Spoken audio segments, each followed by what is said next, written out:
Howdy y'all and welcome back. Front sight focus. So we touched on this in the last lesson, but let's go over it again just quickly.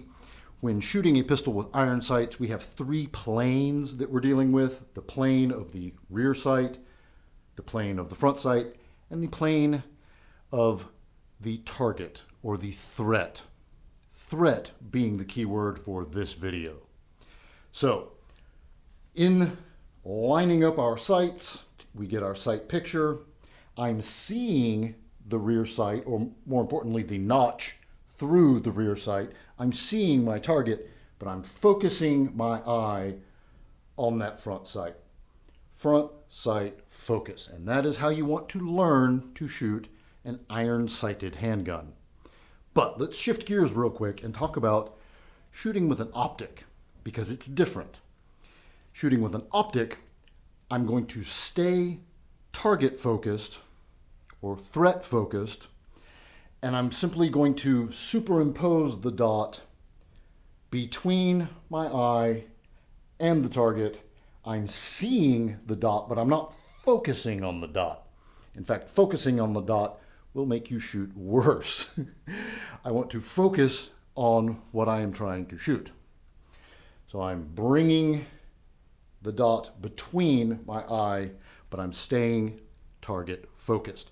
Now, this makes a lot of sense for a lot of reasons, but especially in a self-defense context, I don't know about you, but I'm pretty sure that if something is attacking me to a degree that I feel the need to draw a weapon and shoot it, that I'm going to be pretty focused on it, right? Like, it could be challenging to pull my conscious awareness away from the thing that I need to shoot and bring it to this guy right here. Maybe I would succeed wildly, but I have my doubts about that. So I have worked over the last 10 years on really developing my threat-focused shooting with iron sights.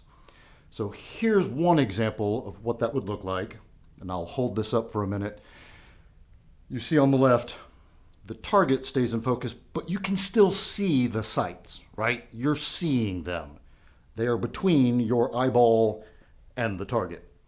You're seeing them.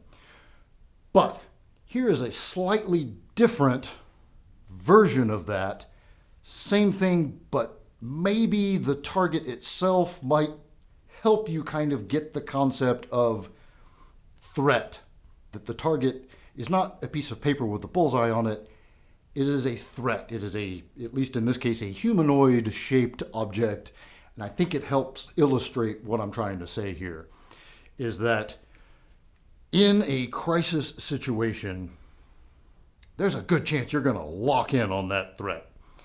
And what's happening here? Well, we just hope that we have developed good muscle memory and good fundamentals, good grip, good trigger press, and then it all comes together. So, the way that I practice threat-focused shooting with iron sights, general rule here is about 7 yards. Meaning, if I'm shooting at a target at 7 yards or closer, I really, really like to work on staying target focused, staying threat focused. And so I am superimposing both the rear sight and the front sight. And this is where a fiber optic, like a rod front sight, or any of the like Ameriglow style, Hackathorn style front sights that have a day glow, either green or orange or red ring around, like on that front sight, something, or even like old fashioned using a bright colored nail polish or something that really draws your eye and helps you see the front sight, but I'm still focusing on the target itself. So I'm superimposing both front and rear sight together and taking the shot. Beyond 7 yards, especially somewhere around 10 yards, I really do need to start honing in on the front sight itself.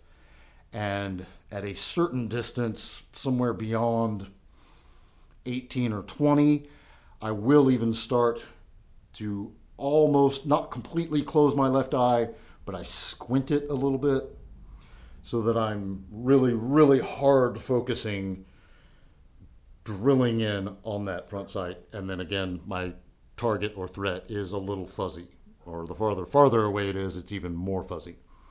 Again, benefit dot is that I can focus completely on the object, even if it's 100 yards away, and I'm simply bringing the dot between my eye and the target and pressing the shot. So I don't think, even if you're brand new to this, I don't think it's too early to at least start experimenting and see if you can't tell the difference between when you are target focusing and when you are front sight focusing, and begin playing around with these concepts of, okay, I'm at 3 yards, the target is extremely close. There's no way I'm going to not see the target, right? So let me just punch out, take the shot, boom, boom, boom. All right. Again, for me, somewhere around 7, I'm going to really need to slow it down a little, get a little more front sight focused. Beyond 10, definitely front sight focus. But play around with threat focused sight picture with your iron sights and see if you can't make it work. That's all I got for this one. Until next time, be easy, y'all.